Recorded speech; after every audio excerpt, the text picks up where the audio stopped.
네, 그러면 바로 시작을 하도록 하겠습니다. 여기 현수막, 최강욱 의원님 초청, 시국 토크 그리고 목포 토크 콘서트 세 분을 앞으로 모시도록 하겠습니다. 최강욱 전 의원님, 네, 먼저 앞으로 모시겠습니다. 큰 박수 부탁드립니다.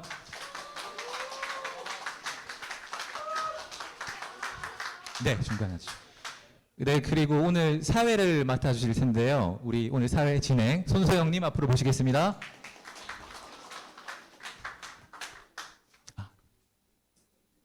네, 그리고 우리 최강욱 전 의원님의 전 직장 동료였던 우리 청와대 전 국정상황실 행정관 최일곤님 앞으로 모시도록 하겠습니다.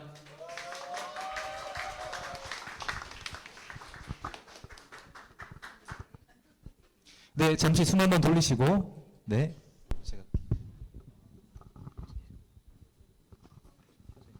안녕하세요. 오늘 진행을 맡은 손소영입니다. 안녕하세요. 너무 많이 오셨어요. 안녕하세요. 우리 최일곤님 마이크 준비되면 또 인사 나누고 화신탄에 대한 이야기 나눠보는 시간 갖도록 하겠습니다. 저 오늘 일단 먼 길 오신 어렵게 모신 아주 귀하신 분 우리 최강욱 더불어민주당 전 국회의원님 인사주세요. 예, 안녕하세요.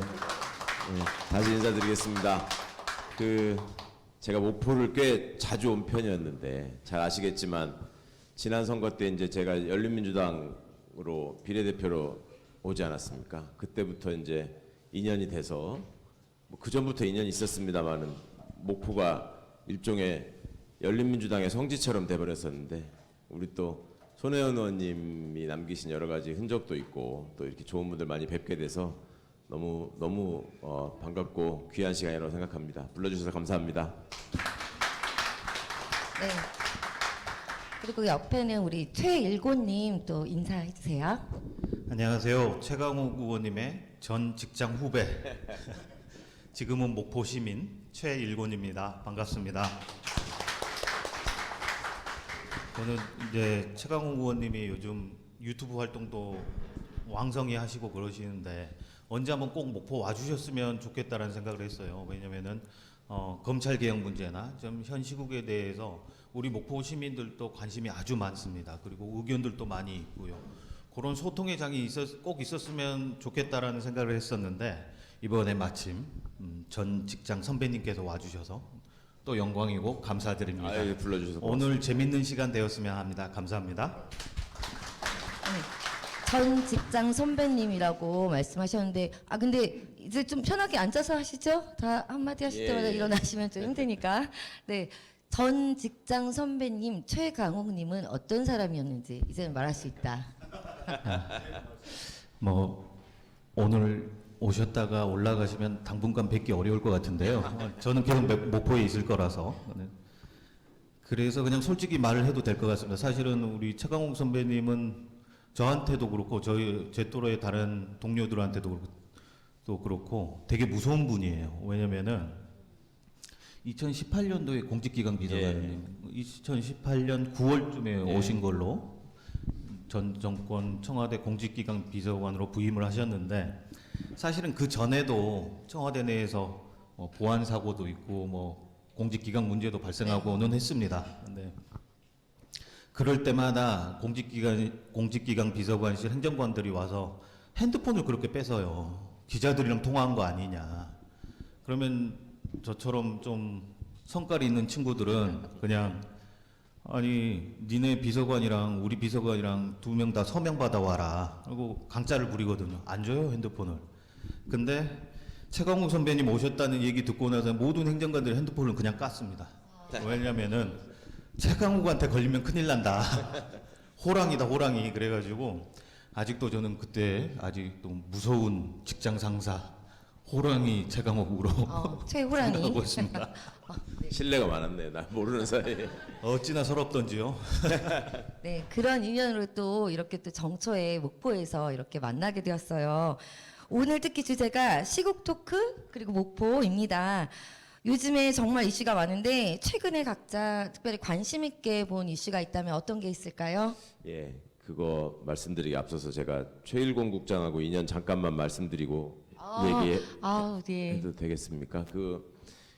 국정상황실이라는 데가 사실 청와대에서 제일 바쁜 데거든요. 그리고 국정상황실장으로 했었던 우리 윤건영 의원이 제가 목포 가서 최일권 국장 만난다고 하니까 예, 전화가 왔어요. 제가 백수되고 나서 그렇게 애들이 전화하는 친구들이 잘 없었는데 건영이가 오랜만에 전화가 와가지고 아 형님 목포 가신다면서 저 일권이 진짜 좋은 친구입니다. 그래서 나도 알아. 굳이 얘기 안 해도 그랬었는데 와서 보니까 또 아버님이 경찰관 출신이셨다고 해서 더 반가웠습니다. 제가 청와대 들어가기 직전까지 경찰개혁위원회에서 활동을 했었고 또 저기 기무사개혁위원회 뭐 이런 제가 개혁위원 전문이라고 하고 다녔었는데 이렇게 또 이 고향에서 우리 또 최일권 후배가 열심히 이렇게 활동하시는 모습 보니까 너무 좋고 근데 이제 현안 말씀 달라고 하셨는데 아무래도 뭐 어제 있었던 우리 당대표 피습 사건이 가장 황당한 일이 아니었나 싶고요. 그런 면에서 사실은 이 목포에 계시는 분들이 더 소중하고 또 위대하다는 생각을 합니다. 그 제가 지난 대선 때 저는 이렇게 그때 공동선대위원장이라고 합당하고 나서 공동선대위원장이랍시고 뭐 송영길 선배랑 뭐 같이 뭐 이렇게 있긴 했는데 저는 어디 가서 유세하라는 소리를 안 하더라고요. 그러니까 그게 먼저 다 정해놓고 이렇게 가는 건데 저같이 이렇게 별거 아닌 사람은 아무데나 가면 안 되는 모양이었는데 나중에 이제 그래서 갈 데가 없어가지고 경상도를 돌았어요 제가. 네. 그래서 상주에 갔더니 거기 이렇게 시장의 장날에 아무래도 많이 오시니까 그쪽을 가야 되잖아요. 근데 거기를 가고 있는데 우리끼리 가는데 누가 자꾸 따라와 우리 모르는 사람이. 그래서 이제 같이 가셨던 분이 저것들이 누군지 모르겠는데 이상하다. 그래서 한번 물어보시라고 누군지. 팬인가 막 이랬을 수도 있잖아. 아니죠. 상주에 그럴 리는 상주인데. 없고 정보과 형사인 줄 알았어요. 아니면 저기 성관이 직원이거나. 네. 그랬더니 가서 확인해 보니까 진짜 정보과 형사였어요. 그래서 뭐 하는 짓이냐 지금 여당의 공동선대위원장이 왔는데 니들이 지금 내 뒤를 지금 밟는다고 그랬더니 아니 의원님 그게 아니고 여기는 지역이 지역이니만큼 어디가 두드려 맞을까봐 우리가 지금 이거 지켜주려고 온 거니까. 예. 그러니까 그런 데에서는 진짜 민주당 하시는 분들이 목숨 걸고 합니다. 정말 이 독립운동 하시는 심정으로 계시고 거기서 이제 그냥 대놓고 거기 이제 민주당 출신 비례 여성 의원이 군의원이 한 분 계시더라고요. 그분이 거기서 학원을 하신다는데. 그 학부모들이 와서 그런데 뺄갱이가 여기 와가지고 학원하고 그러면은 네가 어떻게 되는 거냐고 그런 얘기를 대놓고 한다는 건데 우리 하여튼 이재명 대표가 어쨌거나 천운이신 것 같고 그나마 다행이라고 생각하기는 합니다만은 참 이런 일이 없어야 되는데. 네, 그렇죠. 예. 너무나 황당한 일이 생겼는데 참 그나마 다행이라고 말하는 것도 참 우픈 그러니까 그거 현실이에요. 자체가 진짜 우픈 네. 현실입니다. 예. 바로 그 전에 새 대통령 신년사 또 발표 있었잖아요. 한 20분 정도 브리핑을 했는데 예. 또 보셨을 거 아니에요. 어떻게 보셨는지 좀 말씀해 그거를 주세요. 대통령 신년사라고 저는 할 수 있을까 의심스럽더라고요. 그동안에 여러 군데 왜 축전 보내고 대통령 메시지가 나가고 하는 거 이제 가끔씩 보셨겠지만 그 문장 구조 자체로 말이 안 되는 소리 또 어법에도 안 맞는 이런 것들 많이 해가지고 제가 몇 번 페이스북에다가 저도 이제 문재인 대통령 시절에 그런 상황에서 냈던 메시지와 한번 비교해 보시라는 뜻으로 이렇게 올리고 네. 한 적이 있었는데 그때마다 이 댓글로 보이시는 반응들이 정말 창피해서 못 살겠다 이런 거였는데 이번 신년사는 제가 굉장히 감명 깊게 들었습니다. 자기 고백을 하더라고요. 그리고 그것을 그냥 두지 않겠다. 그러니까 뭐 이념에 기반한 이권 카르텔을 뭐 완전히 깨부시겠다 이런 얘기를 하는데 지 얘기잖아요. 세상에 그 어디 가지고 그런 이상한 이념 들이대면서 그 이권 카르텔을 지켜주기 위해서 특히 처갓집 이권을 보호하기 위해서 그 공무원 때나 대통령 후보 때나 대통령이 되어서도 그렇게 최선을 다하는 사람이 없지 않습니까? 그러니까 신년사를 누가 써줬는지는 모르겠으나 어쨌거나 그 멋진 부부가 앞으로도 계속 이쁜 사랑을 했으면 좋겠고 앞으로 하여튼 그 행보가 주목되는데 둘이 하여튼 그 무사히 잘 지내기를 바랍니다. 그리고 그 신년사 관련해서 우리가 잊어버리면 안 되는 게 사실은 최강욱 의원님 말씀하셨다시피 카르텔 저는 신년사 듣고는 딱 두 가지 단어가 남더라고요. 말씀하신 카르텔하고 경제 문제 관련해서 자화자찬한 것만 기억에 남더라고요. 사실은 지금 본인들이 대한민국 경제에 대해서 모른 바도 아닐 텐데 지금 우리나라가 이미 저성장 기조에 들어선 거 아닙니까? 지금 상황은. 이럴 때일수록 정부가 좀 곳간을 열어서 재정 정책을 좀 펼쳐주고 일자리도 만들어주고 돈 없고 힘없고 백 없는 사람들을 좀 도와야 되는데 정부가 경제에 기여하는 게 전혀 없는 거예요. 그래서 경제 지표를 살펴보니까 진짜 정부 기여분이 마이너스 0.5 이렇게 나와 있더라고요. 그렇게 되면은 말 그대로 도움은 안 되고 오히려 마이너스 요인이 되고 있다라는 거거든요. 이런 상황에서 재벌들 감세해주고 뭐 법인세 깎아주고 주식 양도세 깎아주고 이런 상속세도 상황이거든요. 깎아주고. 상속세 깎아주고 이러면은 상속 받는 사람 몇 명 안 되거든요. 재벌을 위한 거거든요, 사실은. 아 이제 진짜 새해부터 먹고 살 궁리를 하고 있는 우리 국민들한테 너무하는 거 아닌가라는 생각이 들더라고요. 아니, 대통령에 대해서 제일 열심히 한 게 부자들 돈 아껴준 거는 진짜 진심으로 열심히 했어요. 그거 외에 또 하나 진심으로 열심히 한 게 제가 법사위원이었잖아요. 원래 야당이 되면 그 정부가 그 자기들이 공약을 하고 이거를 법으로 제정해서 통과시키지 않으면 아무 의미가 없기 때문에 야당 법사위원들한테 와서 되게 매달리거든요. 이 법은 꼭 해주셔야 된다. 이거는 대통령 공약사항이다. 막 이러는데 그런 거라 단 한 번도 매달린 적이 없었는데 딱 한 게 있었습니다. 어떤 거죠? 나이 만 나이로 통일하는 법. 어, 그게 윤석열 정부의 최고 중점 정책이라는 거를 제가 그때 보고서 야 이것들 진짜 큰일 났다 했는데 경제 말씀하셨으니까 상저하고라고 많이 얘기했어요. 상저하고. 창저하고. 예. 상반기에는 저조할 테지만 하반기에 가면 다 극복돼가지고 다 회복되고 수출도 올라가고 무슨 어쩐다고 거짓말했죠. 다 그랬죠. 이제 결과가 나오지 않았습니다. 그런데 뭐 결과를 보고도 평가도 아주 만족하는 듯이 말해서 굉장히 인상 깊었고. 그러니까 그렇게 자신 있는 사람이 신년 기자회견은 왜 못하는지 모르겠어요. 뭐 김건희 물어보고 할 것 같으니까. 아니 그거 가지고 모르겠죠. 굴돌이 하면 되잖아. 또 뭐 내가 그걸 그럼 뭐 어떻게 합니까? 뭐 이렇게 하고. 지금 약간 성대모사 하신 거예요? 네. 아, 그래서 신년사부터 참 그랬는데 다 연 이틀 또 그런 일이 있었고 자, 다음 이슈로 넘어갈게요. 연말에는 또 영화 서울의 봄 정말 히트를 쳤잖아요. 서울의 봄 의원님도 보셨다고 전역한 아드님과 보셨다고 또 이렇게 예. 유튜브에 또 예. 올리셨던데 이 아드님 우리 젊은 세대 아드님은 어떤 이야기를 하셨는지 그 영화에 대해서 관해서 좀 하실 말씀 있으신지요? 예, 사실은 영화들 다들 보셨는지 모르겠는데 너무나 잘 만든 영화였고 많은 분들이 영화에 대해서 말씀을 하시는데 제가 영화를 좀 늦게 봤거든요. 이게 다른 분들이 제 친구들이 또래들이 보고 와서는 그 승질나서 못 본다고 너무 열받는다고 그러더라고요. 그래서 저기 또 승질도 제가 못 대고 그랬으니까 또 뭔 사고 칠까봐 이제 영화도 나중에 봐야 되겠다 생각하고 있다가 저희 애들이 꼭 영화를 아빠랑 같이 보고 싶다 그래가지고 갔었습니다. 아들놈이 재작년 4월달에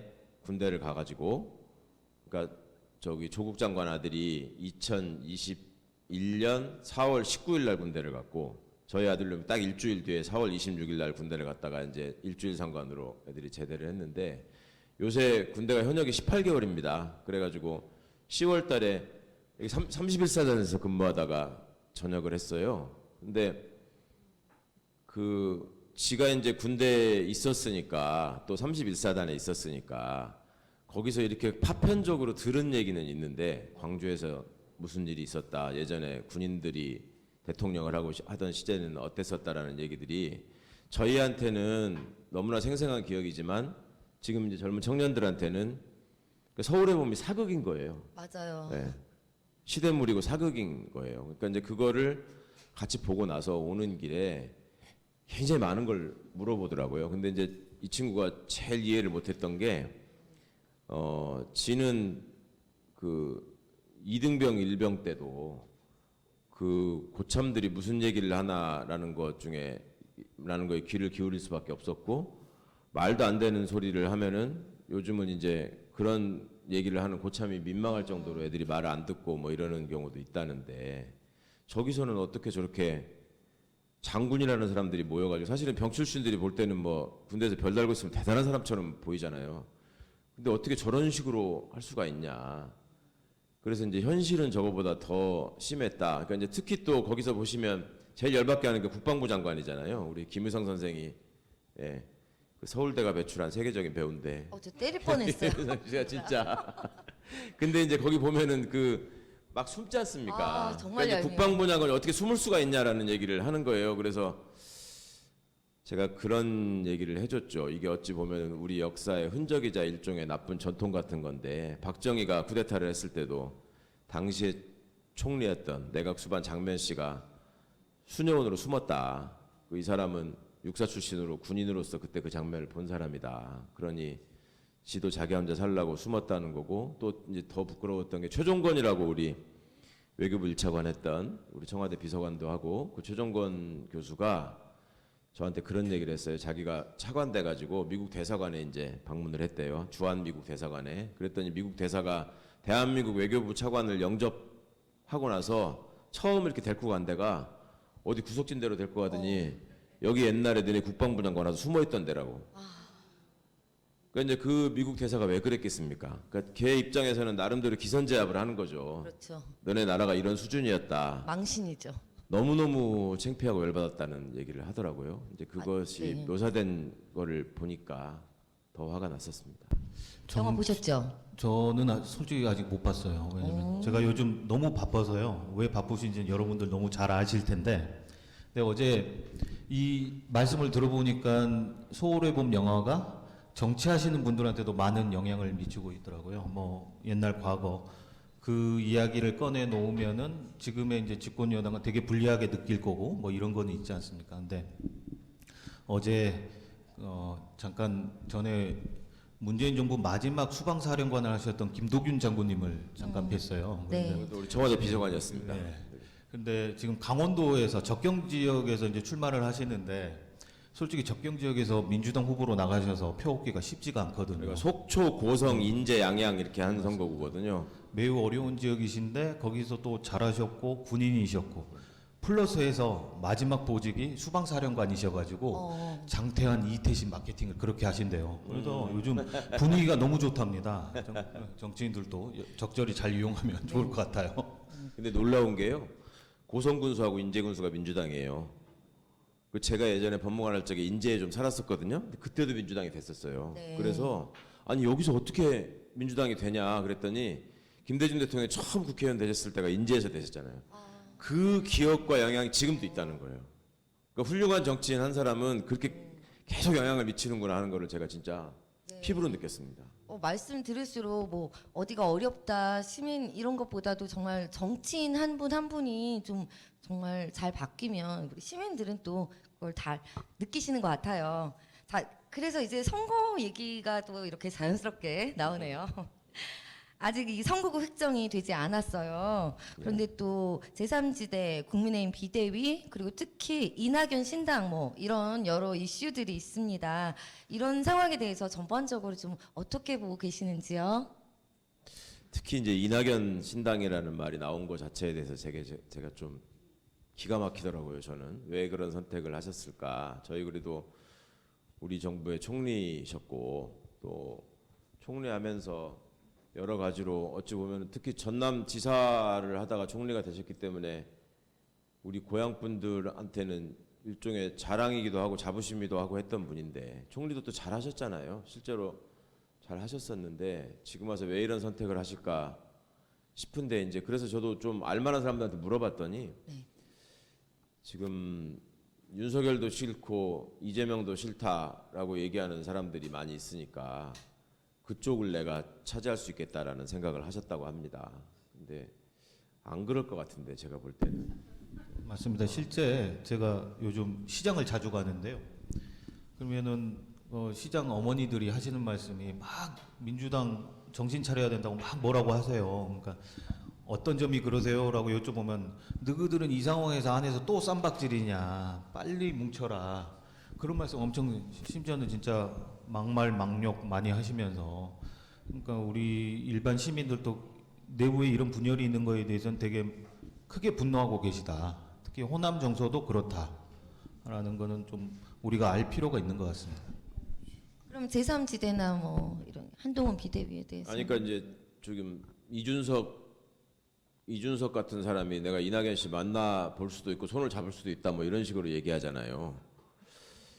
그게 이준석이라는 사람이 갖고 있는 자기의 정치적 자산이나 상징이나 이런 것들이 뭐 청년 세대의 대표다 뭐 이런 것들을 가지고 지금 그 특유의 갈라치기를 하면서 그러니까 편가르기를 하면서 정치를 하려고 그 친구가 말하는 게 소위 세대 포이론 아닙니까? 그러니까 노년층하고 청년이 이 40, 50대를 포위해가지고 선거를 그 소위 말하는 보수 정당이 계속 이기게 해야 된다. 뭐 이런 게 지 나름의 전략이고 구상이잖아요. 그러면 그 친구가 볼 때 이낙연 대표 같은 분이 과연 필요할까? 손을 잡을 대상일까?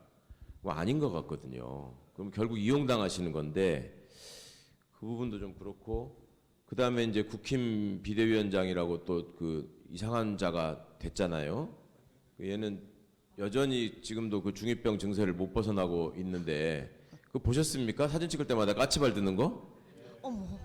하여튼 가지가지해요, 걔들이.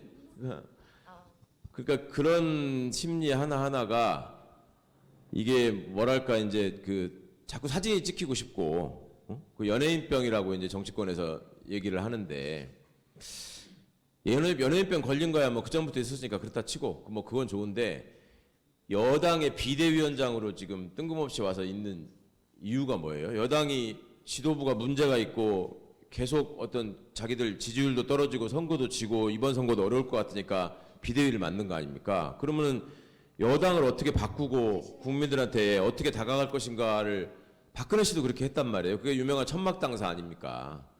근데 이 친구는 와가지고 이게 제가 그랬어요. 전두환이가 대통령인데 장세동이가 지금 비대위원장 하는 거다. 서울에 보면 이렇게 히트치고 있는 상황에서. 적절한 비유네요. 네. 근데 하고 다니면서 하는 게 도대체 여당의 혁신이나 반성에 대한 얘기는 하나도 없고 무슨 뭐 586 운동권 세대들이 뭐가 어떻고 뭐 이런 얘기를 하는데 그거는 거기서 할 얘기가 아니죠. 특히 이제 서울의 봄 때문에 굉장히 긴장하고 거기서 혹시라도 정치적 타격을 입을까 봐 걱정하는 무리들이 할 수 있는 얘기는 아닌 것 같고 또 그 지지 기반이라고 하는 것이 저도 유튜브에 아들과의 얘기를 올려보니까 거기다가 이제 악플이랍시고 다는 것들이 와가지고 전두환은 영웅이었다 이런 거 쓰는 사람들이 지금도 있어요. 백보를 양보해서 이제 70대라서 노년층에서 이 정부의 인기가 있으니까 뭐 그런 얘기 했다고 치더라도 거슬러 올라가 보면 그게 이게 42년 전 일이잖아요. 그때 30대였어요, 그 사람이. 근데 그때도 그 젊은 나이에 전두환을 영웅이라고 생각했을까? 그걸 전두환을 영웅이라고 생각했으면 그걸 대한민국 시민이라고 인정해야 되나? 참 여러 가지 속상한 일들이 많습니다. 이상한 정부가 들어서다 보니까. 한동훈 비대위원장 관련해서 좀 보면은 솔직히 우리가 놓치면 안 되는 부분이 한동훈 비대위원장이 마치 큰 희생이라도 하는 양 지역구도 안 나가고 비례도 안 나가게 했다. 뭐 대단한 거 양보하는 것처럼 얘기하는데 이거 우리가 이거 면밀히 봐야 된다고 봅니다. 뭐냐면은 사실은 이 양반도 지금 자신이 없는 거예요. 자기가 아무리 뭐 7, 8, 9 세대로 덮어보고 세대기를 교체하겠다 뭐 이러고 다녀도 올해 선거는 어쩔 수 없이 정권 심판론이 갈 것 같은 거예요. 그러면 자기도 거기에 출마했다 괜히 피보기 싫은 거예요. 그래서 도망은 가야 되겠는데 어떻게 포장을 할까 하다가 불출마 카드를 그렇게 포장을 한 건데 본인이 희생하겠다고 했는데 만약에 진짜 희생할 거면은 한동훈은 사실은 목포 와서 출마해야죠. 목포 와서 쟁쟁한 목포 정치인들이랑 경쟁해야죠. 네. 아주 비겁한 전형이다. 초대 메시지를 이렇게 또 보내주셨는데 지금 한동훈 비대위를 사실은 진짜 언론에서 지금 말씀하신 대로 7, 8, 9 교체라고 하면서 막 미화하고 띄워주는 경향이 있어요. 근데 아무래도 최 의원님은 한동훈 보신 적 있으시잖아요. 직접 보면 좀 어떤지 진짜 연예인이에요? 왜 그래요? 좀 궁금해요. 그러니까 그 댓글에서 한동훈 당시 법무부 장관이라는 사람을 딱 한마디로 요약한 게 가장 적합한 표현이라고 우리 비서관들이 어느 날 막 박장대소를 하면서 저한테 얘기해 줬던 게 센 척하는 중이. 예, 중이. 그때 너무 적절한 표현이었던 것 같고 그다음에 이제 요즘 그 소위 어린 그 청년들 사이에 쓰는 네티즌들 용어 중에 막대사수라는 말이 있어요. 막대사수. 막대사수? 막대사수. 막대사수. 마지막 댓글은 내가 사수한다? 네. 이게 주인공병 뭐냐면 같은. 이제 그 어린애들이 게임 같은 걸 하거나 뭐 이럴 때 댓글로 서로 이제 이렇게 무슨 일종의 논쟁 같은 게 붙으면 지가 맞네 내가 맞네 막 이렇게 하면은 이제 말 같지 않은 소리를 하면은 거기서 이제 밀리고 포기를 해야 되잖아요. 근데 끝까지 마지막 댓글을 달아놓고 내가 이겼다라고 하는 놈들이 있다는 거예요. 말도 안 되는 소리 그냥 써놓고. 그러니까 이제 하는 짓을 보면 그 똑같은 짓을 하지 않습니까?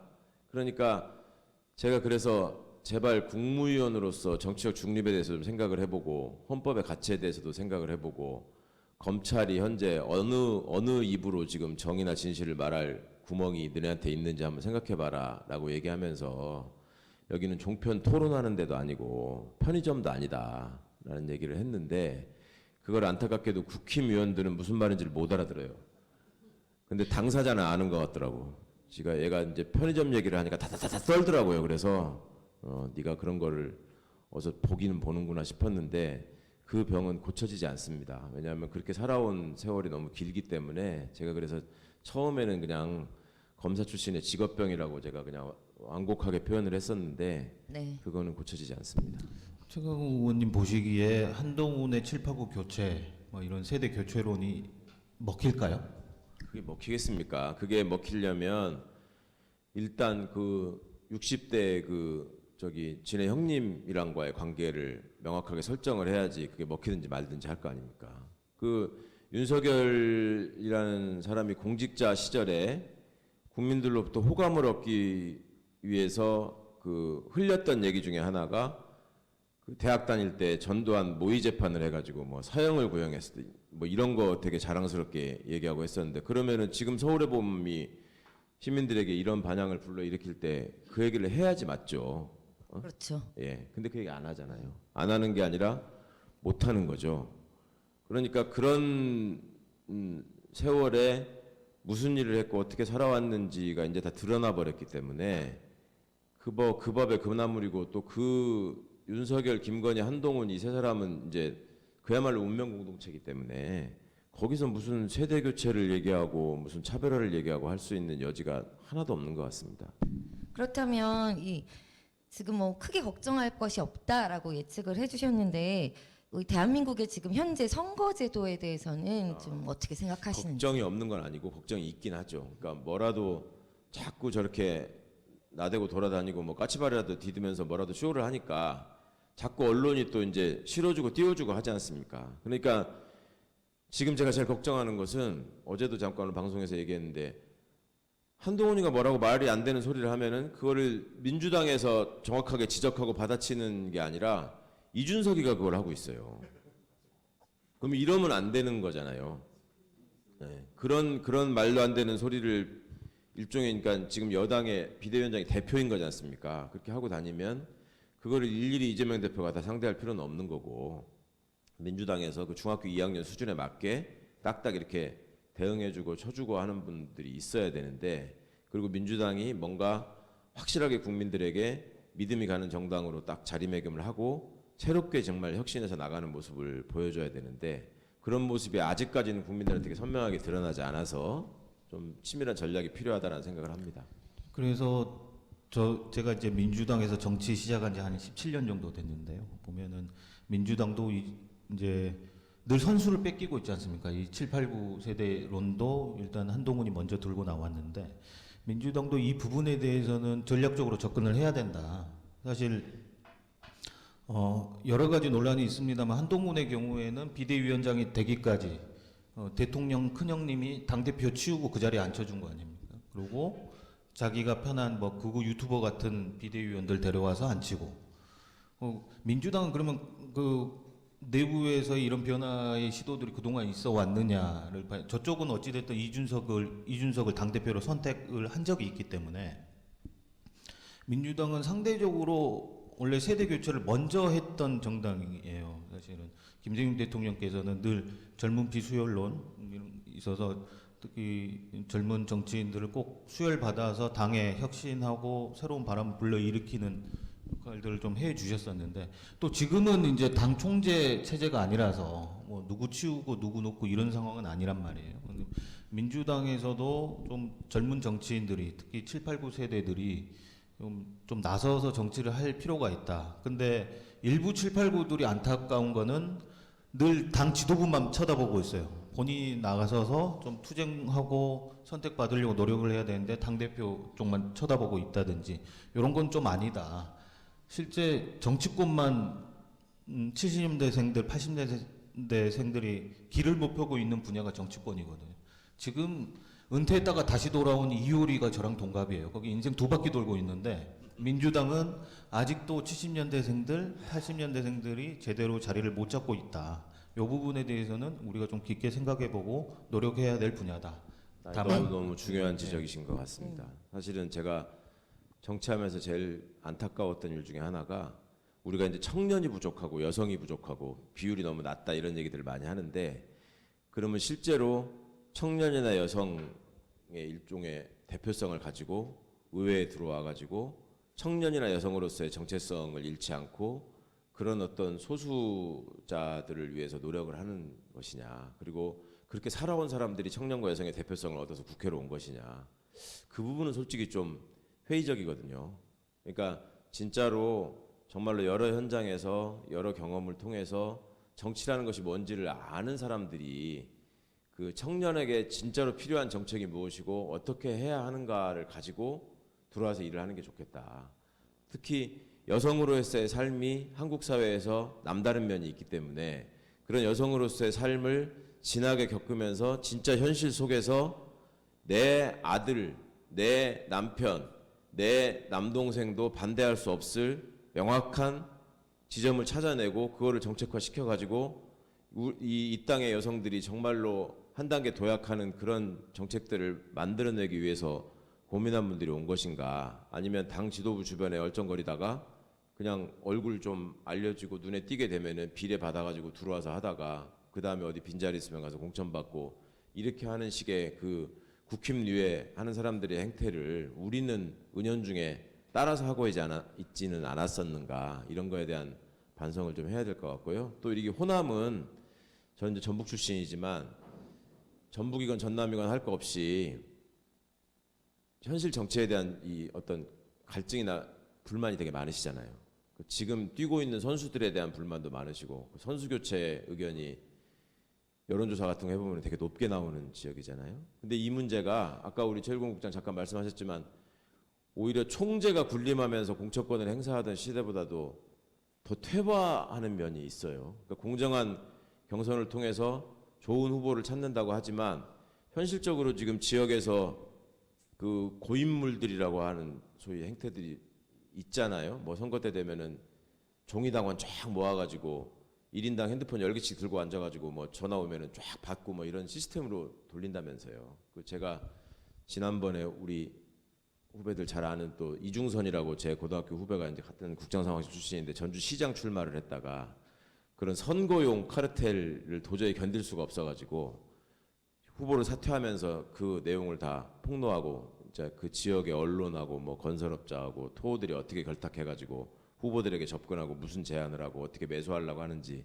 이런 것들을 낱낱이 공개한 적이 있어요. 정말 충격을 받았었거든요. 그러니까 이런 것들이 좀 해결되려면 국민의 의사가 제대로 반영되고 제대로 된 국민을 뽑는 어떤 당내 민주주의는 물론이고 우리 선거제도도 좀 잘 살펴보고 바꿔야 되겠다 그런 생각을 합니다. 저 그냥 마음에만 기대기보다는 제도도 한번 돌아볼 필요성이 있는 것 같은 말씀이십니다. 지금 이거 좀 뒤에 여쭤보려고 했는데 벌써 민주당에 대한 이야기들을 지금 해주셔서 그 지금 여쭤볼 수밖에 없을 것 같은데 현재 민주당에 대해서 뭐 아쉬운 점과 현 주소에 대해서 각자 말씀해 주셨는데 그렇다면 우리 이재명 대표에 대해서는 좀 어떻게 생각하고 평가하고 계시는지 여쭤봐도 될까요? 저는 지난번 대통령 선거 때 이재명이라는 사람이 대한민국의 대통령이 되는 것이 우리 역사를 한 단계 발전시키는 증거다라고 저는 생각했었습니다. 확신했었습니다. 이재명이라는 사람이 살아온 삶, 그러니까 소년공이라고 표현을 했는데 사실은 우리가 노무현 대통령을 보면서 그 삶의 여정에서 느끼는 감동 같은 게 있었거든요. 근데 이재명이라는 사람이 살아온 환경은 노무현 대통령보다 훨씬 험난한 거였기 때문에 그런 과정을 겪고 본인이 뭔가 공익적인 삶을 추구하면서 공적인 가치를 위해서 살아온 사람이 대통령이 된다고 하는 것이 대한민국 민주주의의 완성을 위해서 굉장히 필요하겠다라는 생각이 있었는데 지금 이 대표가 아까도 오는 길에 지금 저 한명숙 총리님이 전화를 주셔가지고 잠깐 통화를 했었는데 그 말씀하신 한 총리님이 이제 벌써 이제 팔순 노인이 되셨어요. 우리 이 대표는 어쩜 이렇게 팔자가 기구한지 몰라 그러면서 어제 이제 그런 일을 당하고 나니까 이제 많은 분들이 또 저한테 문자 보내시고 뭐 이렇게 저기 하시는 게 길거리 다닐 때 조심해라. 그 목에다가 그 병원에서 왜 그 목 다치면 주는 기부스 하는 거 있잖아요. 그거라도 끼고 다녀라 뭐 이렇게 농담삼아 말씀하시는 분들이 계시던데 조국 장관한테도 마찬가지고. 근데 하여튼 이 분이 겪고 있는 고초나 이런 것들이 대한민국에서 그 기득권을 갖지 못하고 그 소외된 삶을 살았던 분들이 겪었던 고초하고 좀 겹치는 면이 있어서 굉장히 좀 안타까운 면이 있고 또 다른 한편으로는 그런 데서 오는 이재명 대표의 한계라는 것도 좀 있거든요. 그러니까 어디 중심에서 사람들을 쫙 이렇게 그 끌고 다니면서 뭘 하고 막 이렇게 하는 거를 별로 그렇게 원치도 않고 해본 적이 없기 때문에 의외로 낯을 가려요. 의외로 그 부끄러움을 타고 그래서 그런 거는 이제 그 정당의 지도자로서 앞으로 이제 조금씩 더 바꿔 이렇게 저 발전시켜야겠다 그런 생각을 좀 합니다. 우리 이제 목포에는 그래도 큰 정치인이라 하면은 우리 김대중 전 대통령님이 계시지 않습니까? 이제 그게 얼마나 자랑스러운지 모르실 거예요. 맞습니다. 전주는 우리는 이철승이에요. 이제 올해 1월 6일이면 이제 기념식을 하는데 김대중 대통령님 탄신 100주년입니다. 100주년인데 우리 목포에서 국회의원 하실 때도 그렇고요. 사실 그때 그 엄혹한 군사 독재 시절에 우리 정치사에서 가장 탄압받은 정치인 아니었습니까? 일본에서 납치돼서 죽을 뻔하시기도 하시고 교통사고로 위장되긴 했습니다만은 테러를 당하셔서 다리를 다치시기도 하시고. 근데 이재명 대표는 또 하필 검찰 독재 정권에서 야당 대표를 하고 계셔서 그러다 보니 연결짓기는 싫습니다만은 어제 거의 이제 살인미수 사건까지 발생하는 이런 상황이 됐는데요. 아마 그런 면에서 탄압받는 야당 지도자에 대해서 우리 국민들이 이제는 좀 더 진중하게 느끼시는 바들이 있을 거라고 봅니다, 저는. 네. 또 최근에 이 쌍특검 관련해서 대통령이 거부권을 행사할 거라고 예고를 했죠. 근데 벌써 입법 관련 거부권 행사가 여러 번 있었잖아요. 근데 또 그냥 아예 공공연히 예고를 했단 말이에요. 여기에 대해서는 어떻게 생각하시는지요? 저는 뭐 처음부터 예상했던 일이고 그 많은 분들이 그런 얘기를 하시는 분들이 정치평론 하시는 분들이 그래도 대통령인데 네. 이 여론조사를 해보면은 TK 지역에서도 특검 거부권 행사하면 안 된다라는 게 60% 70%막 나왔잖아요. 그런 상황에서 거부권 행사하기가 쉽지 않을 것이다. 그리고 거부권 행사한 다음에 재의결도 나중에 이제 공천 문제가 생기고 나면은 저쪽에서 이탈표가 국힘에서 나올 수가 충분히 있는데 그런 위험을 감수하면서까지 하겠냐라고 굉장히 논리적인 분석을 하시는 분들이 계셨죠. 네. 제가 처음부터 그 윤석열을 너무 모르시는 얘기다라고 말씀을 드렸었어요. 이 사람 기본적으로 국민을 두려워하지도 않고 존중하지도 않습니다. 여태까지 숱하게 많이 보여주지 않았습니까? 어떻게 국민을 존중하는 대통령이 말입니다. 우리 문재인 대통령도 여러분 기회가 되시면 한번 문재인 대통령께서 노무현 대통령 시절에 청와대 민정수석이나 비서실장으로 근무할 때 그 사진과 대통령으로 계실 때 사진을 한번 비교를 해보십시오. 완전히 다른 사람 같아요. 그거를 대통령이 멋지게 보이려고 뭐 국정상황실에서 뭐 저기 무슨 코디네이터 붙여가지고 다듬어드리고 뭐 이런 거 아니에요. 국민에 대한 예의거든요. 그리고 나라를 대표하는 사람이기 때문에 국민적인 자존심이나 자긍심의 근거가 되는 게 대통령이기 때문에 그런 외양도 다 신경을 쓰시는 거고 그 넥타이 메고 여름에 그 와이셔츠 입고 그 앉아 있는 게 얼마나 그리고 공식 행사에 야외에서 할 때가 많단 말입니다. 그거 제가 정당 대표랍시고 거기 앞줄에 앉아 있어 봐서 아는데 진짜 하도 더운 날이거든요, 다. 5월 달부터 덥잖아요. 일단 그 시즌이 5.18 기념식부터 시작하거든요. 5.18 기념식 5월 23일 되면 노무현 대통령 추도식, 6월 6일 현충일, 6.25 기념식 전부 다 그 더운 날에 그 모습을 가지고 그 변함없이 그 자리를 지킨다는 게 아무나 할 수 있는 게 아닙니다. 근데 왜 그거를 견디고 그걸 감수하느냐? 대통령이기 때문에. 국민의 대표이기 때문에. 국격이죠. 그럼요. 근데 이 사람 하는 거 보십시오. 그 아무리 군대 안 갔다 왔지만 부대 열중시를 안 하는 거를 한 번 실수하면 됐지. 다음에 가서 또 그러잖아요. 우리 대통령은 해외 순방을 하시거나 이럴 때 우리 국정상황실에서도 그렇고 외교부에서도 그렇고 국정원에서도 그렇고 그 순방 대상 국가에 관한 자료들을 이렇게 올려드리거든요. 그거 읽느라고 잠을 안 주무셔가지고 여사님이 그거에 대한 불만이 되게 많으실 정도로 그렇게 준비를 해서 가셨는데 이거는 가가지고 카페트 깔아놔도 그 길을 어떻게 가야 되는지도 모르고 그냥 앞으로 가잖아요. 그래서 여러분들이 더 모멸감과 수치심을 느끼시는 거거든요. 근데 그런 수준의 사람한테 국민들의 생각이 이렇고 이런 그 국민들이 그 지금 대통령한테 기대하는 어떤 역사적 책무가 있고 그 다음에 정치인으로서 가져야 될 도리나 자세가 있기 때문에 거부권을 행사하지 않을 것이다라고 생각하시는 것 자체가 아니 현재 권력 서열 1위가 누군데 어디 1위를 대상으로 하는 특검법을 감히 그거를 통과를 시킵니까? 그러면서 한동훈 비대위원장을 왜 시켰겠습니까? 그거 막으라는 거거든요. 그 오직하면 중앙일보 기자가 그런 칼럼을 썼겠습니까? 영입 제안을 하러 갔을 때 우리가 입당하면 어떻게 할 겁니까?라고 김건희 씨가 얘기하면서 저를 보호할 거냐고 얘기했다고 그러잖아요. 그러니까 이 정권은 누구의 정권인지를 옛날에 최순실만 바라보고 지금 흥분하실 게 아니라 진짜 진지하게 생각을 해봐야 되는 거죠. 쌍특급 관련해서 한 가지 좀 우리가 좀 기억하고 넘어가야 될 부분들이 있습니다. 이제 다른 특검법 하나가 이제 50억 클럽에 대한 특검인데요. 우리가 이 특검법을 보면서 저들의 뇌물 DNA에 대해서 좀 기억할 필요가 있습니다. 여러분들 기억하실지 모르겠습니다만 옛날 이해창 잊혀진 존재입니다만 이해창 총재 시절에 차떼기 했던 거 기억나시죠? 그때도 대서특필되고 난리가 아니었거든요. 근데 사람들이 경악한 거는 야 뇌물을 차에 가득 실어서 차떼기로 받는구나. 그 엄청난 충격이었거든요. 그 다음에 또 보다 보니까 박근혜 때 와서는 뇌물의 방식을 또 바꿉니다. 뭐 미르재단에 기부를 하게 만들고 이제 누군가는 또 말로 타는 말로 뇌물을 받았다. 이게 뇌물의 새로운 지평들을 이렇게 열어왔거든요. 이 사람들이 뇌물 범죄의 새로운 수법들을 개발해 온 걸로 보여요. 근데 이번에는 50억 특검법에 들어간 대로 이제는 아이들을 회사에 취직시켜주고 퇴직금 쪽으로 몇십억씩 챙겨주는 이런 새로운 신종 수법의 뇌물 범죄거든요. 이번 디올백 어떻습니까? 뇌물 명품백으로 받아놓고 말 나오니까 대통령 반환 창고에 두면은 죄가 안 된다. 이런 식으로 또 얘기하지 않습니까? 그래서 우리가 저들의 행태를 볼 때 저들의 DNA에는 뇌물 범죄가 꼭 각인돼 있다라는 것도 같이 봐야 됩니다. 좋은 말씀이신데 저것들이 카르텔이라는 게 어디서 드러나냐면 아까 지금 우리 조일구 국장께서 잘 지적하셨지만 미르재단 얘기했잖아요.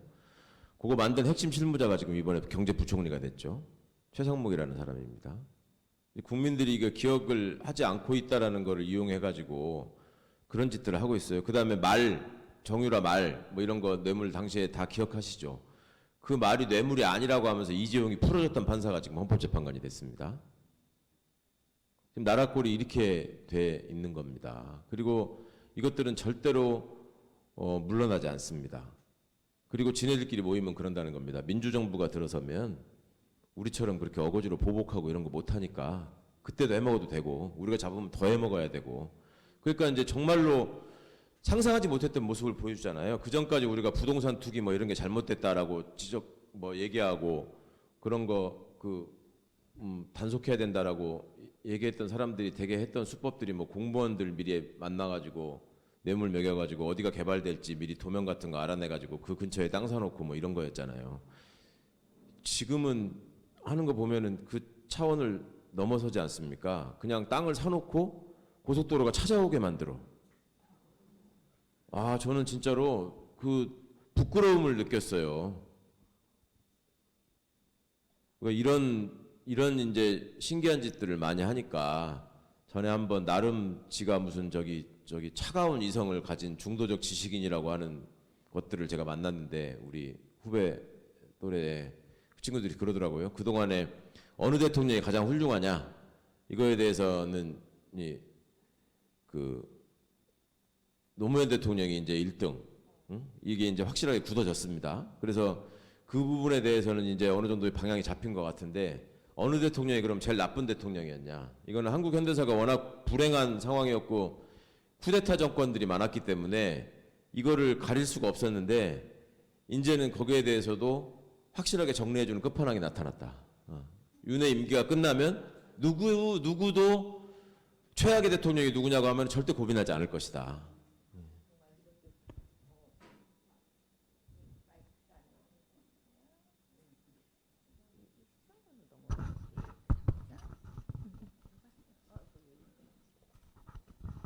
네, 진짜 너무 웃픈 이야기인데요. 민주당 많은 의원님들이 우리 최 의원님 반만의 화력이라도 가지고 좀 얘기 좀 국민들 마음을 좀 네, 보듬었으면 말이요. 좋겠는데 진짜 정말 울컥울컥합니다. 특히나 또 지금 저희가 지역에서 앉아 뉴스를 들었는데 최근에 이 서울 메타시티가 논란이 됐잖아요. 김포시를 시작으로 김포뿐만 아니라 뭐 고양, 하남, 뭐 구리, 과천까지 다 이야기가 나오는데 이 지역에 있다 보면 이게 참 말이 되나 싶기도 하다 이런 말씀들 많이 하시거든요. 이런 방향에 대해서는 어떻게 보시는지요? 예. 어제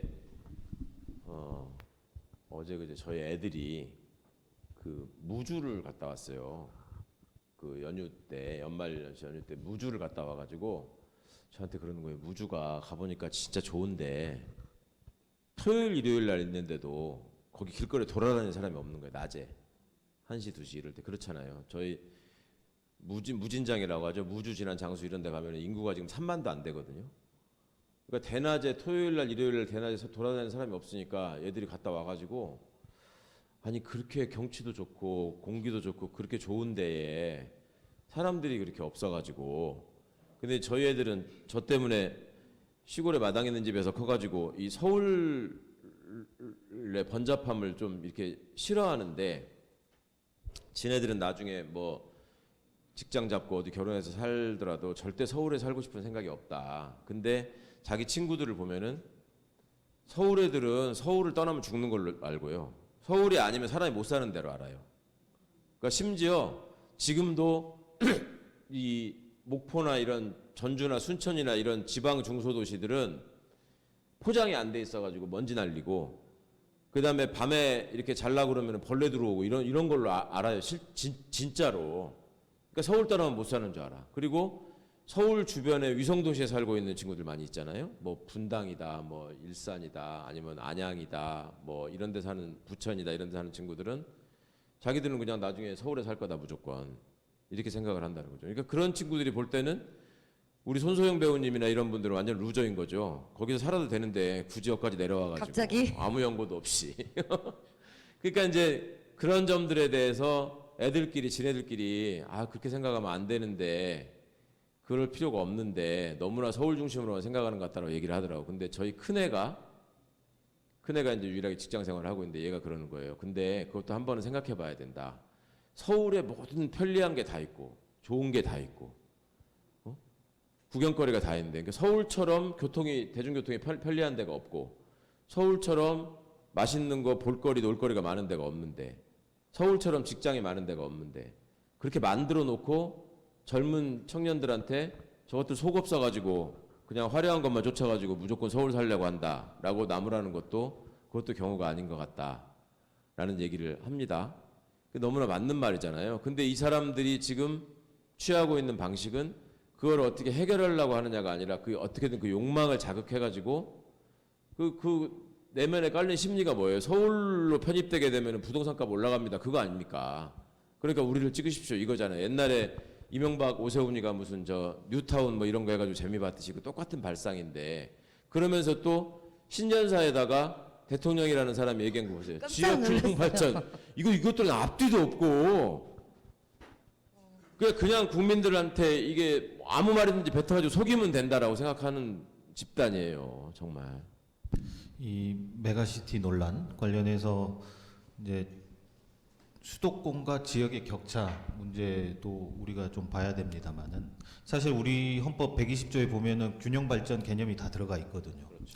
그 부분과 관련해서 이제 그 국토의 균형적인 발전을 가장 많이 이루어진 때가 김대중 노무현 대통령 때입니다. 노무현 대통령님은 행정수도 그러니까 세종시를 만드시려고 하셨고 또 혁신도시를 추진했지 않습니까? 그래서 그게 20년 전 버전이긴 합니다만은 지역의 혁신도시들을 만들어서 상당 부분 또 성과를 냈다. 다만 그게 20년 전 버전이라는 거. 이제 다시 이제 균형 발전을 다시 봐야 될 때가 됐습니다.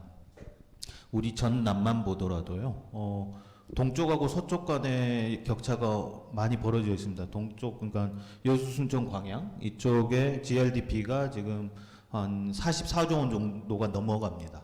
목포를 중심으로 한 이쪽 3인방은 약 14조 원 정도. 이제 영내 총생산이 벌써 3배 차이 이상이 나고 있어요. 그러니까 영내 불균형 문제도 좀 봐야 되는데 이거를 중앙 정부가 전혀 신경을 쓰질 않아요.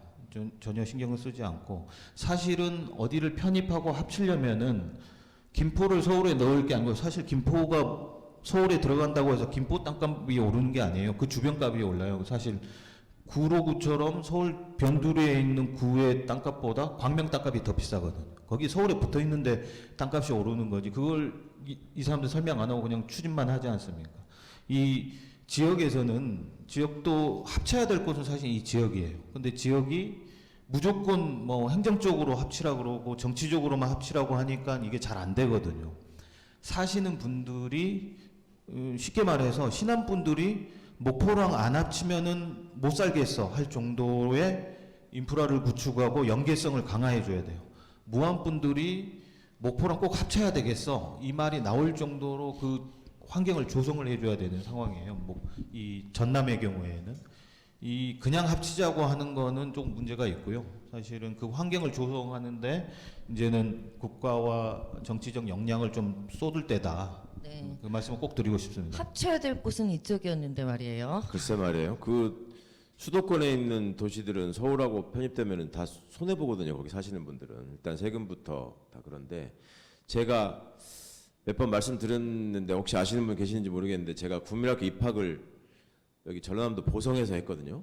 보성에 조성이라는 데가 있습니다. 조성 북국민학교에서 제가 입학한 사람인데 그러다가 이제 여수 중앙국민학교를 다녔고 그 전에는 또 순천에서 살았었고 고등학교는 또 전주에서. 예 이제 학교 졸업은 전주에서 했는데 그 전까지 계속 제가 전라남도에서 살아서 그 저는 여기 이제 목포에 오고 여수에 오고 뭐 광주에 오고 이러면은 그냥 뭐 딴 데 가는 것 같은 생각이 안 들고 제가 진짜 어릴 때 하는 게 예를 들어서 뭐 새서방고기가 뭔지 아세요? 새서방고기 아는 사람들이 저 위에 가면 없거든요.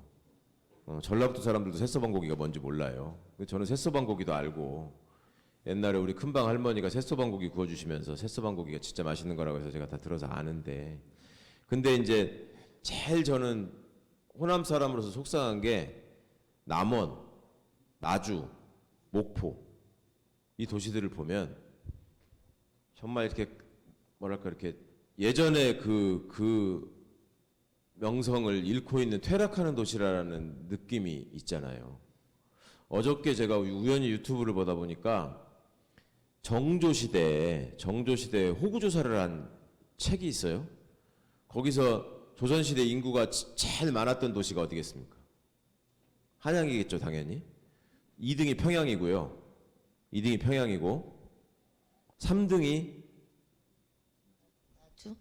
3등이 의주고요. 4등이 전주. 그리고 제가 대학 들어갔을 때만 해도 제가 86년도에 대학 들어갔는데 집에를 내려가려고 이제 주말에 짐 싸가지고 이렇게 기숙사에서 내려오는데 수원 출신의 우리 대학 동기애가 하나 앉아 있다가 어디 가니? 그래서 집에 간다 오랜만에 그랬더니 시골 가는구나 그래서 이 새끼가 야 그때 전주가 수원보다 훨씬 컸어요. 그때만 해도 서울, 부산, 대구, 인천, 대전 아니 서울, 부산, 대구, 인천, 광주, 대전, 전주였거든 순서가. 그 수원은 보이지도 않았는데 지금은 보면은 수원 인구가 120만이랍니다. 120만. 청주가 90만. 그러니까 이게 우리 호남을 대표했던 도시들이잖아요. 남원은 이름이 남원인 이유가 통일신라 때 구조 오소경 할 때 남원경이 있었다고 남원이거든요. 나주는 또 어떻습니까? 전라도의 라가 나주 때문에 그렇잖아요. 목포는 호남 제1의 항구예요. 그리고 뭐 앞으로 대한민국이 대양으로 나가는 게 선진국이라고 할 적에 중심이 돼야 될 항구이기도 하고, 근데 지금 이런 현실들을 보면 이 기득권 카르텔들을 어떻게 깨뜨려야 할 것인가 하는 점을, 그리고 왜 노무현 대통령이 그토록 행정수도를 이전하려고 하셨던가 하는 생각을 다시 해보게 됩니다. 네, 진짜 퇴보하고 있는 대한민국의 정치. 자, 근데 올해가 또 김대중 대통령 탄생 또 100년이 되는 해예요. 또 그와 관련해서 기류의 김대중이라는 영화도 곧 개봉을 하고 있고요. 다시 또 그 얘기를 조명하고 있는데요. 저희 또 정치 1번지 목포에서 또 그것과 관련해서 또 한 말씀 해주신다면. 목포 사람이 먼저 하시고 하는 게 낫잖아. 그 기레 김대중 영화를 저도 봤는데요. 대통령 관련된 사진이 대부분 뭐 정장 차림이시고 그래서 뭐 사람들이 다들 사무실에 계신 줄 알았는데 진짜 길 위에 계신 시간이 많으셨더라고요. 수감 생활도 하셨고, 네. 정말 이분이 여러 차례 도전하시고 고초 겪으시고 하시면서 대통령을 하셨는데, 정말 제가 좀 중점적으로 좀 본 부분은 어느 부분이냐면은, 이분이 그냥 대통령 되는 걸로 끝내려고 정치를 한 게 아니구나. 그러니까 대통령이 되셔서 그동안 우리나라에서 만들어 놓으신 많은 변화들을 생각할 때 이분은 정말 진짜 정치인으로서 계획을 가지고 국민을 사랑하고 나라의 미래를 생각했던 분이구나라는 생각이 들더라고요. 특히 근데 저는 그 수감 생활하시고 또 뭐 살해 위협도 받으시고 그러시고 오랜만에 그렇게 망명생활 끝나시고 들어오셔서 광주를 방문하셨을 때 그때가 너무 눈물이 나더라고요. 보신 분들이 다 그 얘기들을 하시던데, 요즘 그래서 그 영화를 보면서 정치 어떻게 해야 되겠다라는 생각을 다시 하게 됐습니다. 저는 젊은 시절에 이제 김대중 대통령님에 대한 기억이, 어른들이 김대중 얘기를 하는데 신문을 보면 안 나오는 거예요. 어르신들 여기 계시는데 기억하실 겁니다. 예전에 김대중이라는 이름을 신문에 못 실게 했습니다. 김대중이라는 이름을 적는 거는 동교동 제야인사라고 나오는 거예요. 그 신문을 보다가 보니까 동교동 제야인사라고 나오는데 이게 누구냐 도대체. 내가 중학교 때거든요. 그랬더니 우리 아버지가 이렇게, 이게 김대중이라는 사람인데 사실은 이 사람이 대통령이 됐어야 돼, 대통령으로 이겼는데 박정희가 저기 한 거라고 하시더라고요. 정말 처음 듣는 얘기라 너무 그러세요? 깜짝 놀랐어요. 예. 김대중이라는 이름을 신문에 못 썼던 시대가 있다고.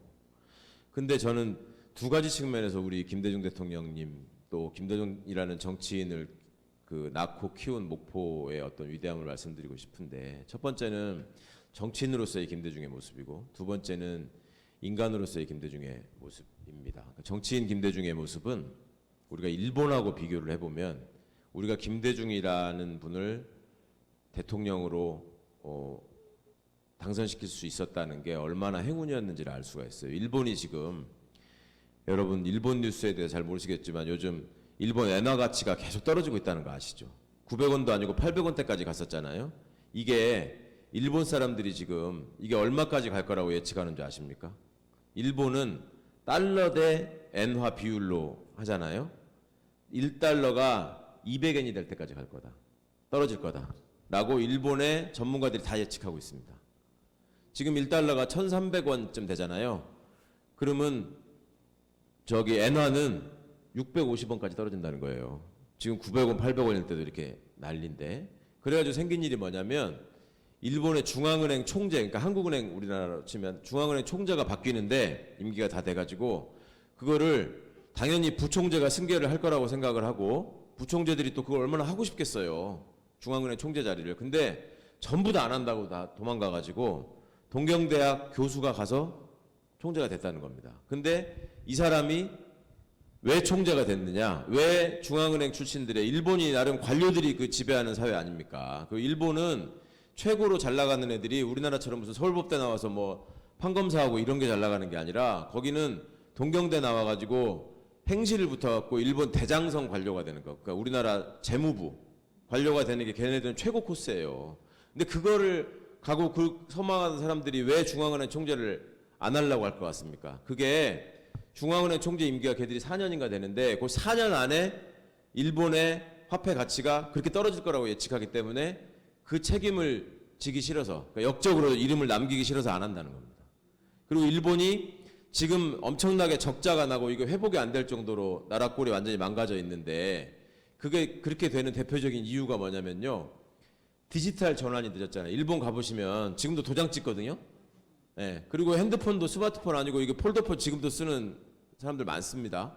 그러니까 이 디지털 전환이 늦어가지고 그거를 인제사 그걸 하려고 하니까 거기 들어가는 로열티가 엄청나다는 거예요. 그러니까 일본이 관광 수익으로, 엔화가 떨어져가지고 관광 수익으로 얻는 게 한 1조 원 된대요.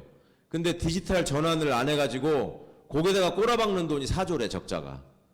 그러니까 하면 할수록 얘들은 망한다는 거예요. 근데 우리 거기다가 또 왜 일본이 그렇게 망가지느냐? 정치를, 정권 교체가 없이 그 썩은 물들이, 걔네들은 3대째 정치하는 놈들이 수두룩해요. 지네 할아버지가 옛날 전범들이야 다. 아베도 마찬가지고, 그 전쟁 일으킨 놈들, 그런 놈들이 다 저기란 말입니다. 그러니까 일본은 역사를 안 가르친다는 거예요. 그러니까 우리는 왜 일본이 역사 교과서 왜 왜곡하냐, 일본 놈들 반성해라 이렇게 얘기하지만, 일본의 지금 세대들은 아니 한국 사람들 왜 저러지 이러는 게 실제로 얘들이 역사를 안 배워가지고 모른다는 거예요. 얼마나 나쁜 짓을 했는지를. 근데 우리는 김대중 대통령이 계셨기 때문에 IT 강국으로 도약할 수 있었고, 그죠? 김대중 대통령이 계셨기 때문에 IMF 국난을 극복하고 하는 지도자를 정권 교체를 통해서 우리가 얻을 수 있었고, 김대중 대통령 때문에 문화선진국으로 또 도약할 수 있지 않았습니까? 그러니까 이런 모든 것들이 다 김대중이라는 정치인을 배출한 목포가 정말 자랑으로 생각해야 될 일이다. 또 하나, 인간으로서의 김대중을 말씀드리자면, 여러분 저쪽 국힘류에서 배출한 역대 대통령들 한번 생각해 보세요. 그것들이 꽃 가꾸는 거 본 적 있습니까? 꽃에다가 물 주는 거 본 적 있습니까? 개 목줄 감아가지고 어거지를 끌고 다니는 놈은 본 적 있으시죠? 근데 박근혜 같은 사람 최초의 여성 대통령이나 박근혜가 꽃 가꾸는 거 보신 적 있어요? 화분에다가 물 주는 쇼라도 아니잖아요. 시장 가서 오뎅은 먹어도 그런 거 보신 적 없죠? 사람들 줄 세워놓고 기념식수 하는 거는 많이 보셨을 거예요. 근데 우리 대통령들 한번 생각해 보십시오. 김대중 대통령님이 그 일산에서 단독주택에 사실 때 늘 화초 가꾸시고 꽃에 물 주고 대화하고 이런 거 보셨죠? 우리 노무현 대통령 어떠셨습니까? 퇴임하자마자 고향 내려가가지고 고향 거기 다 제대로 이렇게 환경 가꾸고 한다고 그 과일나무 심고 이런 거 보셨죠? 우리 문재인 대통령 지금 평산 어제 갔다 왔는데 그 평산에도 가보면 텃밭을 겨울에도 초록 그 저기가 있게 한다고 월동하는 배추나 뭐 이런 걸 심어놔가지고 비서관들이 아주 죽으려고 그래요. 지네들은 나름 다 도시남자래. 근데 거기서 하도 대통령이 일을 해가지고, 그러니까 그만큼 이 정서가, 기본 정서가 다른 거예요. 그러니까 인간에 대한 애정도 있지만 기본적으로 생명체에 대한 존중, 이런, 그다음에 땅을 바라보는 겸허함, 이런 게 우리 지도자들한테는 있었던 겁니다. 그리고 또 저것들하고 차별되는 게 뭐가 있는지 아십니까? 글을 쓰는 거 보세요. 우리 김대중 대통령 아까 옥중 엽서 말씀하셨지만 그 명문장들이 너무 많지 않습니까? 우리 노무현 대통령 연설문이나 노무현 대통령이 쓴 글 같은 거 한번 보십시오. 우리 문재인 대통령이 하다못해 요새 어디 책 소개하시는 글이라도 쓰는 거 한번 보십시오. 저것들 글 쓰는 거 보십시오. 그러니까 이게 사람의 품격의 차이거든요. 그렇죠. 그러니까 이것이 국격이 떨어진 걸로 이어지고 있고, 이번 선거가 왜 중요한가를 특히 목포 시민들께서 정말 자부심을 가지고 전국에 좀 알리셔야 될 것 같습니다. 네. 마지막에 이렇게 감동을 주는 이야기까지 막 이렇게 들었는데요. 네, 일고님도 보태고 싶은 말씀 있으시면. 왜 박수를 치시죠? 따로 보탤 건 없고요. 제가 이 말씀 주신 거 기억해 뒀다가 딴 데 가서 좀 써먹어야 되겠어요. 예, 허락해주세요. 네, 너무 좋은 말씀 들었는데요. 또 귀한 분을 모셨으니까 그냥 보내드릴 수는 없고, 또 이제 직접 우리 목포 시민들 질문을 좀 직접 받아보는 시간 좀 가져볼까 해요. 질문 있으신 분, 수능 드시고 어디 사시는 누구신지랑 또 질문 내용 또 대답해, 두 분께 자유롭게 질문해 주시면 됩니다. 여기 앞에 마이크 좀 전해주세요. 네, 제가 바로 마이크 들고 가겠습니다. 네, 편의상 앉아서 해도 예. 되겠습니다. 오늘 최강욱 의원님 유튜브에서 하도 뵈니까 뭐 잘하는 형님 같으세요. 뭐, 감사합니다. 예, 아무튼 오늘 만나뵈서 반갑고요. 근 1시간 이상 시간 간 줄 모르고 너무 잘 들었습니다. 그래서 저는 뭐 질문이라기보다 저는 저도 서울에서 살다가 29살 때 IMF를 계기로 고향 무안으로 악향을 하게 됐습니다. 그래서 제가 지역에 내려와서 좀 이렇게 살다 보니까 이야 이렇게 지역의 젊은이들이 기존의 어떤 그 틀에 짓눌리고 뭐 좀 입장 곤란해서 말도 잘 못하고 이렇게 짓눌려서 사는 모습을 보고 정말 되게 놀랐습니다. 근데 목포도 아마 진비 없을 것 같은데요. 아마 오늘 이 자리도 아마 목포에서 정말 보석 같은 청년들이 이 자리를 마련해준 것 같아요.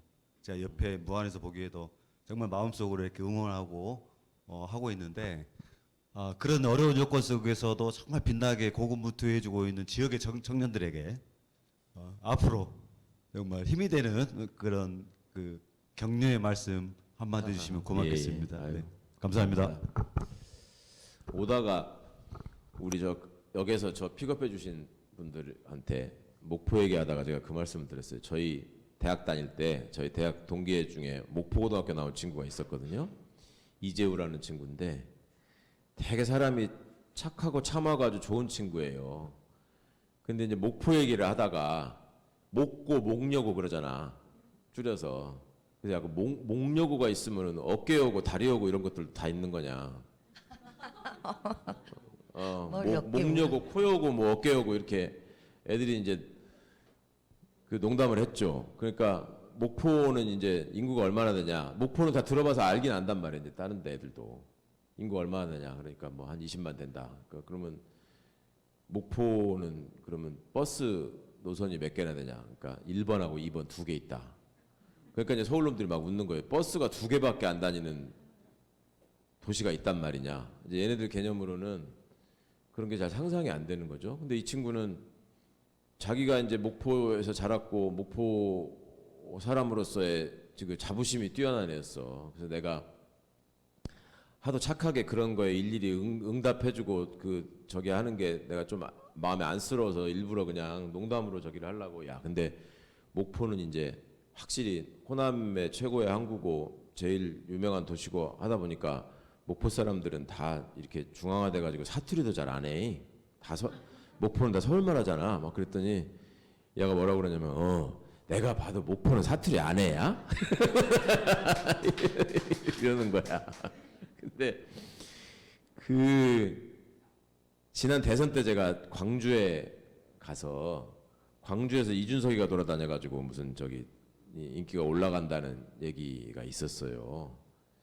그래서 광주 청년들하고 좀 대화를 해봐야 되겠다 싶어가지고 일부러 이제 내려가서 한번 자리를 만들어서 이런 카페에서 이렇게 얘기를 한 적이 있었는데 그때 참 제가 젊은이들 얘기를 들으면서 느낀 게 많았습니다. 그러니까 저는 호남 사람이라는 되게 자랑스러운 자부심을 갖고 있고 제가 여수나 순천이나 또 보성이나 전주에서 남원에서 이렇게 했던 기억들이 너무나 소중하고 또 태백산맥이라는 소설을 볼 때마다 거기 나오는 지명이나 이런 것들이 너무 반갑기도 하고 자랑스럽기도 하고 이런 마음을 가지고 그냥 뿌듯하고 자랑스럽게만 생각을 했는데 막상 여기서 이제 계속 그 학교를 다니고 공부하고 또 직장을 구해야 되는 청년들 입장에서 기성세대가 광주에 남긴 것이 무엇이냐라는 거에 대해서 정말 다시 새로운 고민을 해야 되겠다는 생각이 들더라고요. 그러니까 이 친구들이 그때 이제 이슈가 됐던 게 그런 거 아닙니까? 이준석이가 뭐 와서 공약을 내세우고 하는 게 뭐 대형 마트를 유치하겠다. 무슨 뭐 스타필드 같은 거 뭐 광주에 들어오게 하겠다. 뭐 이런 거였잖아요. 근데 그거를 그냥 저희 세대가 듣기에는 아니 그게 뭐 그 소비가 그렇게 좋은 거라고 그게 들어오면은 영세 상인들 다 어렵고 시장 망하고 하는데 그거를 광주조차도 그렇게 해야 된단 말이냐 이런 의견이 많았었단 말입니다. 근데 막상 청년들 얘기를 들어보니까 우리는 어릴 때부터 계속 어른들한테 광주 정신이 어떻고 5월 항쟁이 어떻고 이런 얘기를 들으면서 자라왔는데 그게 뭔지는 우리도 안다. 근데 어렴풋이 알 뿐이다. 그리고 우리한테는 그게 삶도 아니고 아직은 역사도 아니다. 그리고 우리는 우리 나름대로 갖고 있는 꿈이 있고 우리가 느껴야 될 재미가 있고 또 우리가 갖고 있는 관심이라는 게 있는데 그거에 대해서 광주 전남의 기성 정치권이 너무 광주 5.18 정신만 앞세우면서 외면한다. 그러니까 아시아 문화 전당이네 무슨 비롯해가지고 그 예술적인 어떤 시설이나 이런 것들이 문화 중심 도시라고 해가지고 표방해서 많이 지어졌지 않습니까? 근데 저 가보면 다 텅텅 비어 있고 우리가 정작 그 가볼 만한 전시나 이런 것들이 많은 것 같지도 않고 그 우리가 무엇을 바라고 생각하고 있는 건지에 대해서는 전혀 귀를 기울여주지 않는다. 일단 얘기라도 좀 들어보고 이게 왜 여기는 필요하고 안 필요한지를 그래도 이렇게 토론을 통해서 정하면 좋겠는데 여기는 그냥 맨날 뭔 얘기만 하면은 광주 정신이 그런 거 하면 안 된다면 도대체 광주 정신이라는 것을 언제까지 우리는 갖고 살아야 되는지 모르겠다라는 얘기들을 좀 자조적으로 하더라고요. 그게 청년들이 광주 정신을 외면한다는 말이 아니라 그 광주 정신이라고 하는 것이 우리 젊은이들한테도 얼마나 소중한 것으로 이게 발전돼서 전해지고 있는 것인가 이런 것들을 좀 생각해야 될 것 같고 그 목포를 보면은 저는 제가 또 저희 대학 친구들이랑 여기 영산제라고 있잖아요 영암에 한옥 호텔 거기 옛날에 제가 우리 식구들이랑 왔을 때 너무 좋아서 친구들이 뭐 저기 일종의 개똥같이 모아놓은 게 있는데 그걸로 어디 부산을 놀러 가자고 하길래 부산을 뭐 들어가냐고 목포를 가야 된다고 해가지고 영산제에다가 지금 예약을 해놓고 저기 잡아서 잘 거거든요. 근데 저는 목포에 오늘 KTX 타고 처음 내려와 봤는데 항상 차를 가지고 왔었어요. 그 처가가 또 고창이고 해서 서해안고속도로 오면 뭐 금방이니까. 근데 제가 묵었던 데가 영산제는 영암이고 그다음에 저기 3호 중공업 뭐 이런 데 있는데 가면은 거기 아파트들 있잖아요. 사원 아파트 이런 데를 에어비앤비로 내놓으신 데가 있어가지고 거기서 제가 잔 적이 있었어요. 거기도 영암이잖아. 그죠? 그다음에 뭐 저기 그 도청은 또 무안에 있고. 그 내가 보기에는 다 목포인데 그냥 이게 이렇게 굳이 구분을 해가지고 이렇게 살아야 되나 싶은 생각이 좀 들더라고요. 그러니까 그 독천식당 연포탕을 하도 좋아해서 그 독천 식당을 목포에 오면 꼭 갔었었는데 그 전에 경찰청장 했던 민감용이라는 사람 있습니다. 혹시 아시는지 모르겠고 그 영암 사람이거든요. 그 참 좋은 사람이에요. 그래서 얘기하다가 나 목포 너무 좋고 독천 식당을 좋아한다고 했더니 갑자기 독천은 목포 아니고 영암인데요. 그래서 그래가지고 영암에 있는 독천 식당도 제가 찾아가 봤어요. 근데 진짜 있더라고 거기. 독천 마을이 있고. 네, 마을이 있고 거기 낙지골목이 아예 있던데. 그러니까 이런 소중한 좋은 것들이 참 많은데 이 타지 사람들이 이걸 너무 몰라서 제가 좀 안타깝기도 하고 그런 면에서 요즘은 이제 그 트렌드를 연구하는 사람들이 그런 얘기를 하더라고요. 사람들이 점점 그 전까지는 우리나라 사람들이 유행에 민감하고 누가 뭘 하면은 거기를 따라가려고 하고 이랬었는데 지금 이제 인스타그램이나 뭐 이런 것들이 그 개인적인 어떤 이런 그 개성을 드러내야지 인정받는 이런 게 좀 발달되고 있어가지고 예를 들어 지금 서울에서는 유명 백화점에서 그 팝업 스토어, 편집샵 이런 게 유행이라고 하거든요. 그러니까 유명한 브랜드의 그걸 찾아가는 게 아니라 남다른 거를 이렇게 많이 추구한다는 거예요. 그래서 앞으로 지역도 지역만이 갖고 있는 여러 개성들 때문에 지금 우리 손혜원 의원님이나 우리 손소영 선생님도 여기 계시는 거잖아요. 이런 것들이 좀 우리 젊은이들을 통해서 좀 발굴되고 발전했으면 좋겠다. 그런 생각을 좀 합니다. 정책적인 지원이 물론 필요하지만. 네. 자, 다음 분 질문 받아볼게요. 일단 또 청년분이신데요. 거기 마이크 한번 전해드리고 다음에는 조금 어르신 질문도 한번 받아보도록 하겠습니다. 네, 안녕하세요. 네, 예, 안녕하십니까. 또 최강욱 전 의원님을 매체가 아닌 실물로 뵙게 돼서 너무 영광입니다. 네, 고맙습니다. 예. 그래서 최강욱 의원님 너무 유명하다 보니까 잘 알고 계시는데 옆에 계신 이제 최일곤님도 제가 누구시지 검색을 많이 해보고 왔는데 아직은 조금 생소하고 낯선 분이시더라고요. 아까 최강원 선생님께서도 말씀하신 게 같이 일을 많이 하고 지켜봤다고 하시는데 최일곤님에 대해서 최강원 선생님이 생각하시는 장점은 어떤 것이 있는지 한번 듣고 싶어서 그 공직기관 비서관이 하는 일이 학교 다닐 때 왜 규율부장 있잖아요. 그거 하는 거거든요. 그 울타리 안에서 그 복장 단속도 하고 그 왜 손톱에 때 끼었나 이런 거 검사도 하고 이런 거 하는 게 이제 공직기관 비서관인데 우리 최일곤 국장은 그 반트 돼가지고 그런 거에 걸릴 일이 없어가지고 특별히 무리를 일으키지 않아서 제가 직접 만나서 겪어볼 일이 많지 않았어요. 근데 주변 사람들이 하도 이 훌륭한 친구라고 얘기를 해서 특히 우리 윤건영이가 어디 가가지고 그 윤건영이 되게 입이 무겁고 신중한 친구인데 사람 얘기를 잘 안 하는데 아까 이제 말한 제가 전주시장 출마하려고 했었던 우리 이중선이라는 후배도 국정상황실에 있었거든요. 네. 그러면 저한테 중선이 얘기를 더 많이 해야 되는데 우리 최일곤 국장 얘기를 훨씬 많이 했어요. 어머, 그리고, 찐이네. 저한테도 그 형님 일본인은 진짜 좋은 친구입니다라는 말을 몇 번 하길래 제가 아까 처음에 말씀드렸잖아요. 그 네가 말 안 해도 내가 안다고. 그러니까 사람들이 잘 모르는 줄 아는데 의외로 많이 알고 있습니다. 예. 약간 그래도 공직에 있을 때는 모범 공무원 사고 안 치고요. 네. 아버님한테 잘 배우신 것 같아요. 예, 뭐 잘 배웠고 뭐 또 선배들한테도 잘 배웠고 해서 그렇게 큰 무리는 안 일으키고 공직 생활을 마쳤습니다.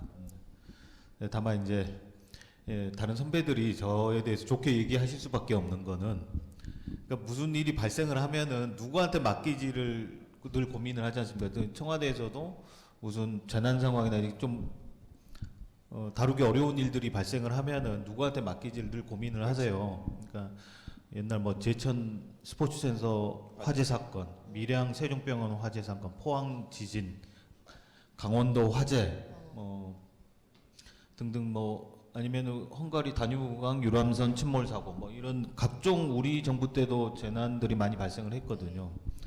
근데 다들 이제 그런 일들은 대부분 저한테 맡기셨죠. 왜냐면 제가 이제 재난이나 이런 상황에 대해서 대응을 많이 해본 경험이 있어서.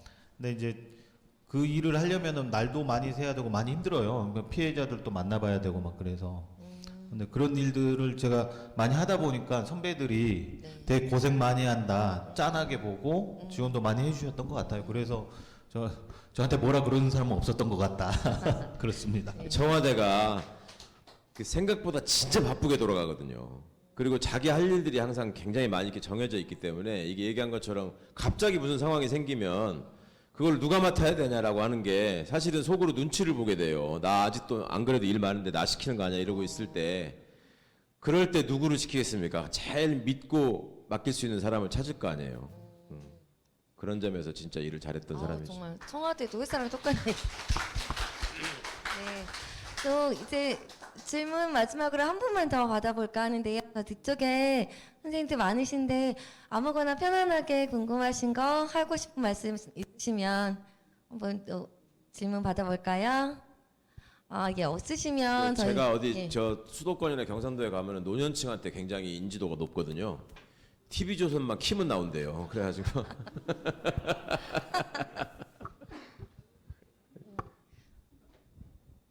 여기 네, 마이크 의원님. 여기 앞에 여성분 우리 아까 의원님이시죠? 네. 예, 반갑습니다. 안녕하세요. 김대중 정치학교 3기 정은경 무안고는 의원입니다.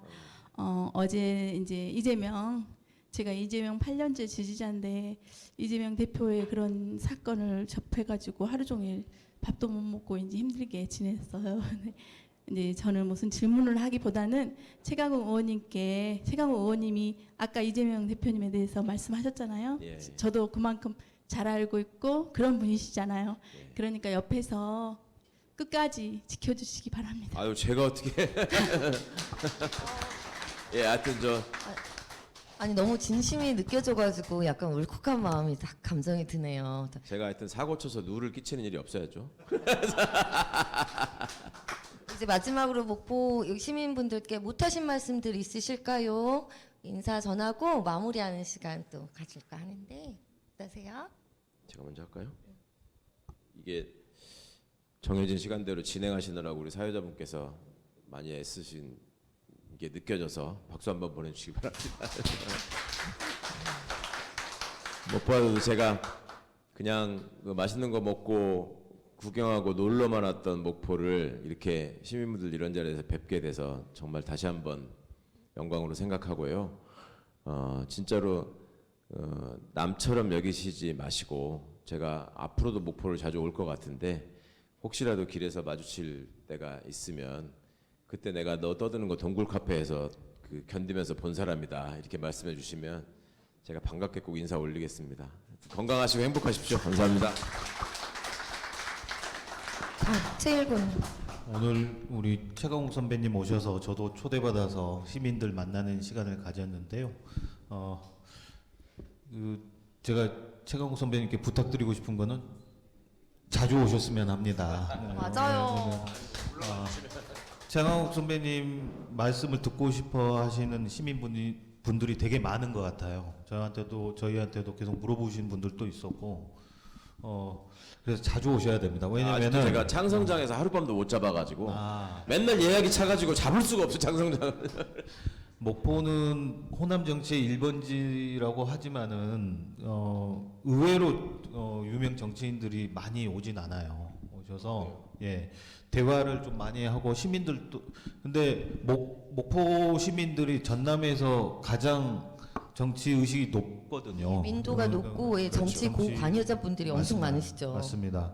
그래서 가장 또 여론을 주도해야 되고 그러신 분들도 많으시기 때문에 마지막으로 다시 한번 우리 최강욱 선배님께 자주 오시라는 부탁 말씀드립니다. 감사합니다. 네, 이것으로 오늘 준비되어 있는 시간 다 가졌습니다. 감사합니다.